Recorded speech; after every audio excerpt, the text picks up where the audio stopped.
नमामि नारायण पादपङ्कजं करोमि नारायण भोजनं सदा वदामि नारायण नाम निर्मलं स्मरामि नारायण तत्त्वमव्ययं श्रीनाथ नारायण वासुदेव श्रीकृष्ण भक्तप्रिय चक्रपाणि श्रीपद्मनाभाच्युत कैटभारे श्रीराम पद्माक्ष हरे मुरारे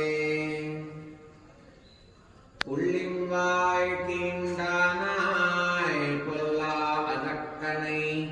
கிள்ளிக் களைந்தானை கீர்த்திமை பாடிப்போய் பிள்ளைகள் எல்லாரும் பாவை களம் புக்கார் வெள்ளேலெந்து வியாழும் உறங்கித்தும் புள்ளும் சிலும்பினகான் போதர கண்ணினாய் கொள்ள குளிரக் குடைந்த நீராடாதே பள்ளிக் கிடத்தியோ பாவாய் நீ நன்னாள் கள்ளம் தவிர்ந்து கலந்தேலோரெம்பாவாய் ஆண்டாள் திருவடிகளே